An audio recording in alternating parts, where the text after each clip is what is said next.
Hello everyone, welcome to केनी studies.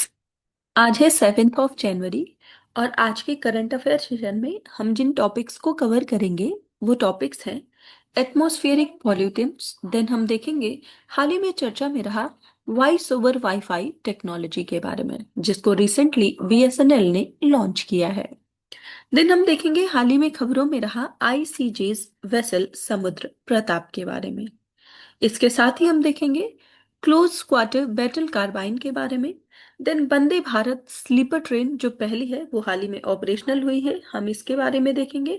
और last में हम देखेंगे यूनेस्को के रिकॉग्निशन के बारे में। हाल ही में पहली पहली बार ऐसा हुआ है कि किसी कंट्री के जो पूरा क्यूजीन है उसको यूनेस्को ने रिकॉग्निशन दिया है। शुरू करते हैं आज का फर्स्ट क्वेश्चन।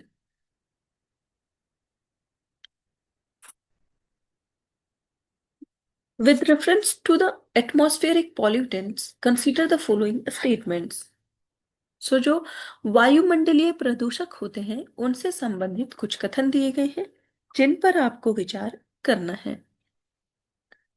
फर्स्ट स्टेटमेंट है, the secondary pollutants are those emitted directly from identifiable sources such as vehicular exhaust or industrial chimneys. And second, the formation of secondary particulate matter या PM 2.5 is primarily influenced by atmospheric conditions like humidity and sunlight. And third statement is ammonium sulfate and ammonium nitrate are examples of secondary pollutants formed through chemical reactions in the atmosphere. और यहां पर आपसे correct statements पूछे जा रहे हैं। आपको बताना है जो एटमॉस्फेरिक पॉल्यूटेंट्स होते हैं उनसे संबंधित यहाँ पर कौन से ऐसे स्टेटमेंट्स हैं जो कि करेक्ट हैं।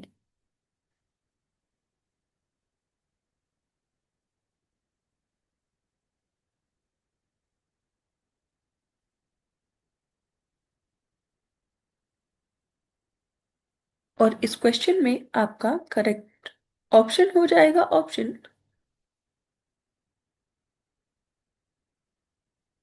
सी। यहाँ पर आपका सेकंड और थर्ड स्टेटमेंट करेक्ट है, जबकि फर्स्ट स्टेटमेंट इनकरेक्ट है। आप डिटेल में देख सकते हैं यहाँ पर that pollutants emitted directly from identifiable sources such as vehicle exhaust, power plants और industrial chimneys are called primary pollutants। और क्वेश्चन में इसको सेकेंडरी पॉल्यूटेंट बताया गया था।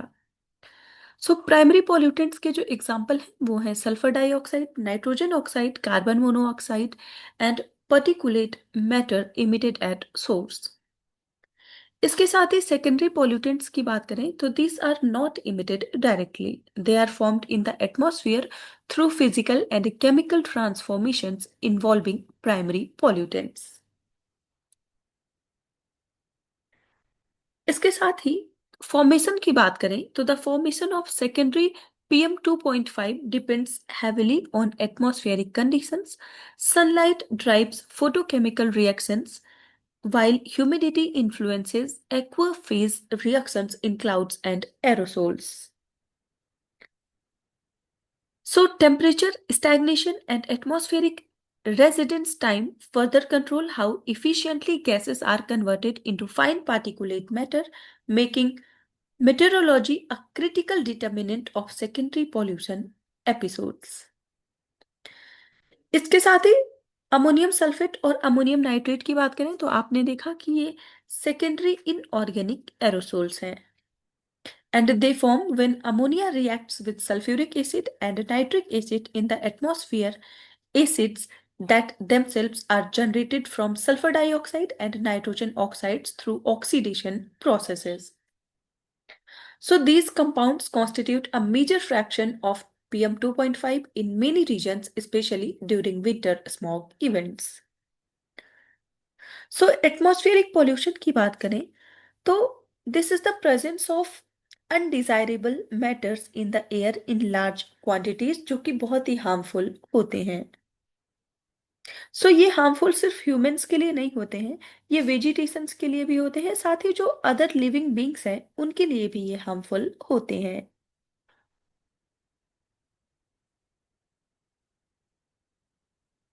बढ़ते हैं नेक्स्ट क्वेश्चन की ओर।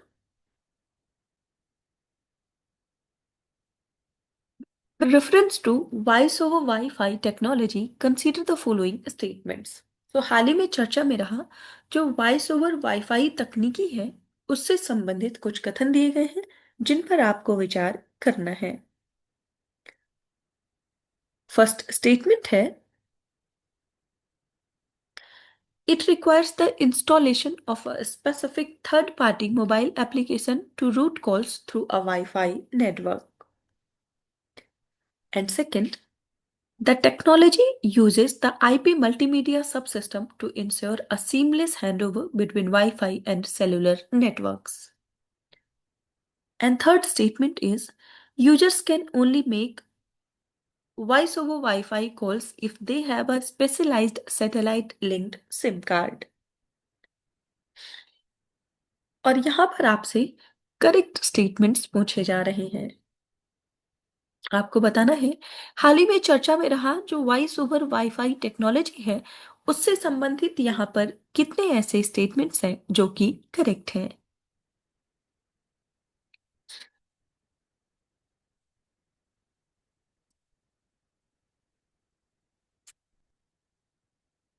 और इस क्वेश्चन में आपका करेक्ट ऑप्शन हो जाएगा ऑप्शन ए। सो यहाँ पर केवल एक ही स्टेटमेंट करेक्ट है और वो है सेकंड स्टेटमेंट, जबकि फर्स्ट और थर्ड स्टेटमेंट इनकरेक्ट है।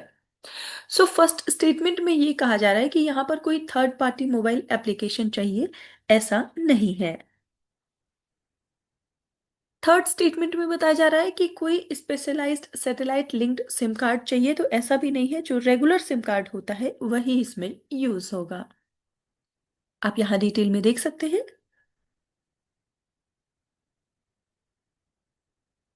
So voice over Wi-Fi is a modern communication technology that allow users to make voice calls and send SMS over a Wi-Fi connection. So it utilizes the IP multimedia subsystem to manage digital data packets, enabling a seamless transition to VoLTE if the Wi-Fi signal drops. So voice over Wi-Fi works natively through the phone's default dialer and it does not require any third-party apps like WhatsApp or Skype. It uses a regular SIM card for authentication and secure login, maintaining the same identity verification as standard mobile services. So, the service is particularly beneficial for indoor areas or basements with poor cellular reception, and BSNL's nationwide launch aims to reduce network congestion by offloading traffic to Wi Fi networks without imposing additional calling charges on subscribers. सो आप ध्यान रखेंगे हाल ही में BSNL ने launch किया है voice over wifi service nation wide across all telecom circles, enabling calls and messages over wifi.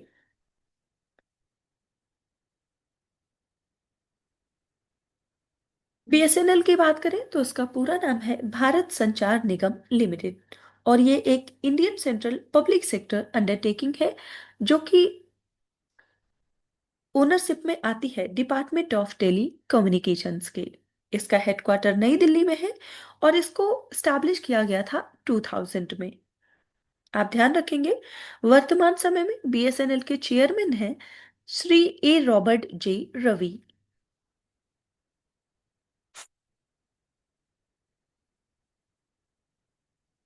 बढ़ते हैं next question की ओर।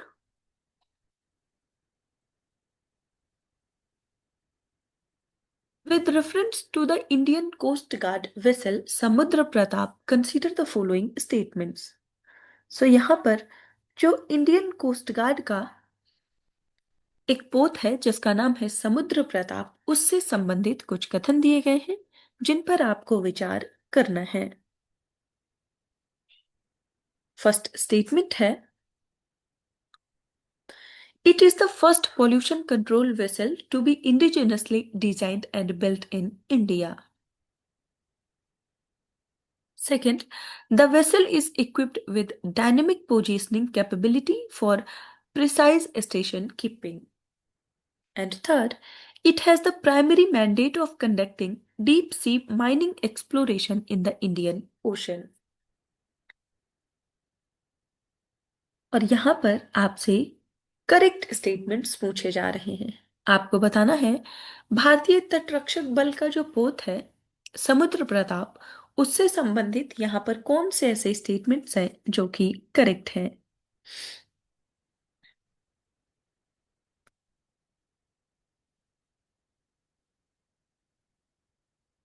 और इस क्वेश्चन में आपका करेक्ट ऑप्शन हो जाएगा ऑप्शन सी। सो यहाँ पर आपका फर्स्ट और सेकंड स्टेटमेंट करेक्ट है जबकि थर्ड इनकरेक्ट है, क्योंकि इसका primary mandate deep sea mining exploration नहीं है। This vessel is mandated on marine environmental protection. आप यहाँ डिटेल में देख सकते हैं। The Indian Coast Guard recently inducted Samudra Pratap, which is a milestone in maritime environmental protection. So, it is indeed the first pollution control vessel to be indigenously designed and constructed in India, specifically by Goa Shipyard Limited. So, a standout feature of this ship is the dynamic positioning capability, and this allows the vessel to maintain a precise position and heading even rough sea conditions, which is critical during a delicate oil spill response operations. So, the vessel's mandate is focused on marine environmental protection, oil spill response, and firefighting. So, it is not designed for deep sea mining exploration. And the ship is largest in the Indian Coast Guard fleet and carries advanced equipments like oil fingerprinting machines and viscous oil recovery tools, enhancing India's preparedness for ecological disasters within its exclusive economic zone. सो आपने देखा कि हाल ही में Indian coast guard ने induct किया है pollution control vessel जिसका नाम है समुद्र प्रताप, और इसको डेवलप किया गया है under the 02 PCV project of Goa shipyard limited.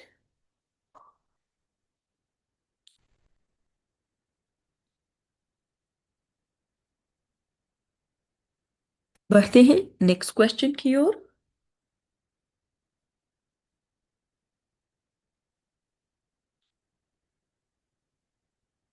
The close quarter battle carbine is designed by which organisation. So यहां पर आपसे पूछा जा रहा है क्लोज क्वार्टर बैटल कार्बाइन जो है, जो कि हाल ही में चर्चा में रही है, यह किस संगठन के द्वारा डिजाइन की गई है।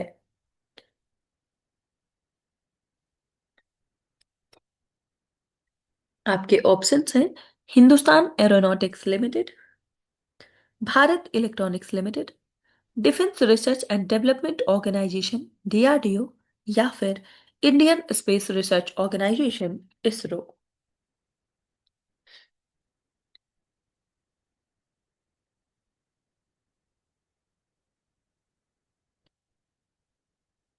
आपको बताना है कि जो क्लोज क्वार्टर बैटल कार्बाइन है यह किस संगठन के द्वारा डिजाइन की गई है।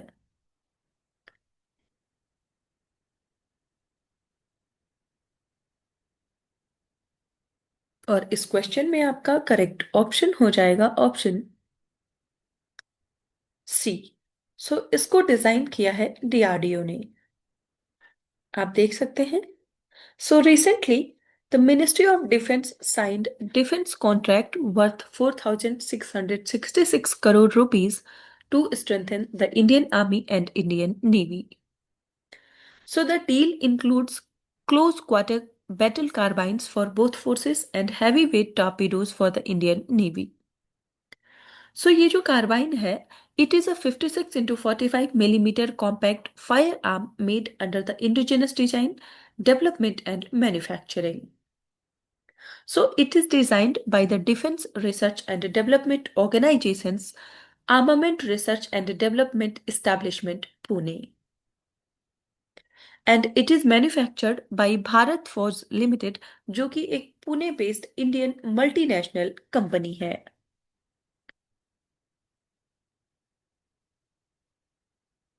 सो ये जो सी क्यूबे कार्बाइन्स हैं, these are compact lightweight weapons designed specifically for urban warfare, close range engagements and counter terrorism operations.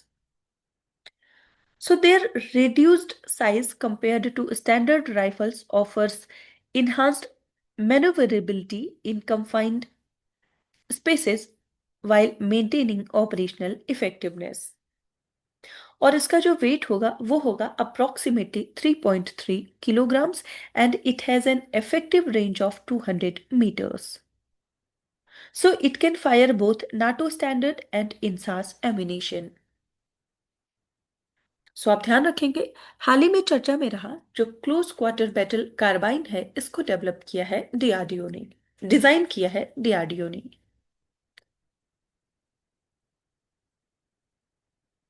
बढ़ते हैं नेक्स्ट क्वेश्चन की ओर।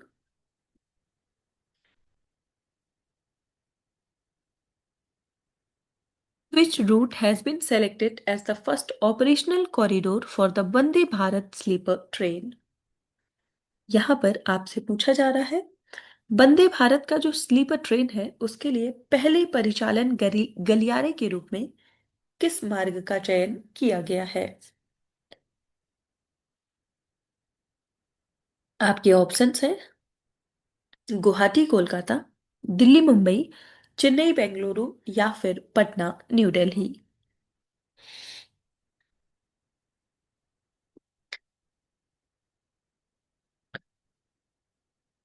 आपको बताना है वंदे भारत स्लीपर ट्रेन के लिए जो फर्स्ट ऑपरेशनल कॉरिडोर है वो कौन सा है।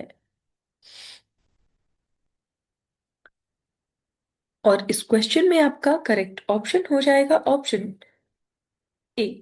सो ये कॉरिडोर है गुवाहाटी कोलकाता। आप देख सकते हैं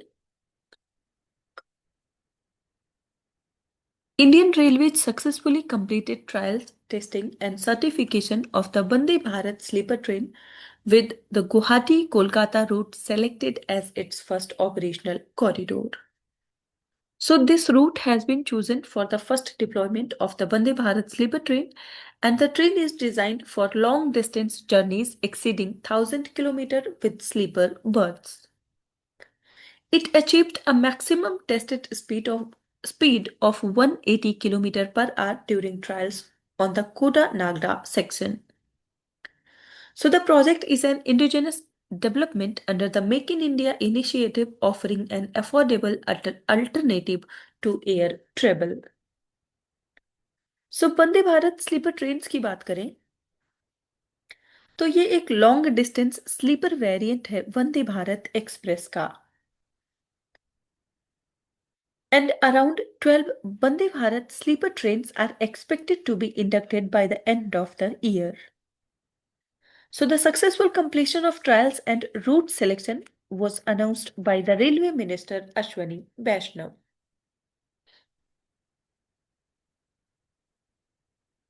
बढ़ते हैं नेक्स्ट क्वेश्चन की ओर।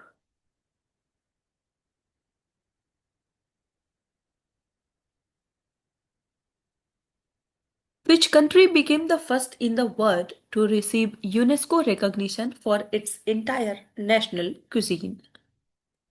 यहां पर आपसे पूछा जा रहा है कौन सा देश अपने संपूर्ण राष्ट्रीय व्यंजन के लिए यूनेस्को की मान्यता प्राप्त करने वाला विश्व का पहला देश बन गया है। आपके ऑप्शंस हैं फ्रांस, इटली, जापान या फिर मैक्सिको।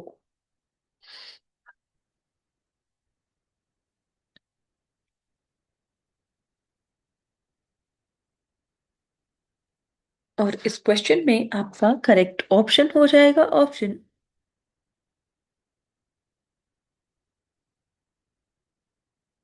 बी।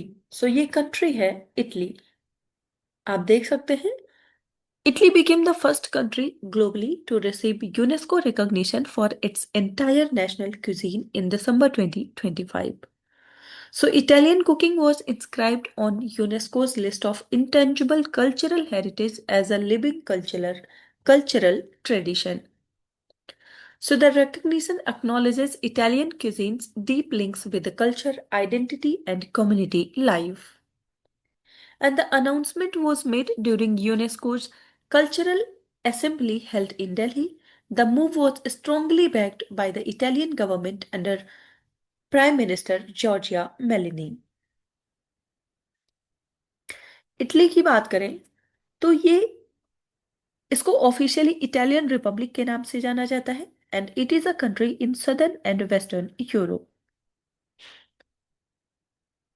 और जो इटली की कैपिटल है वो है रोम।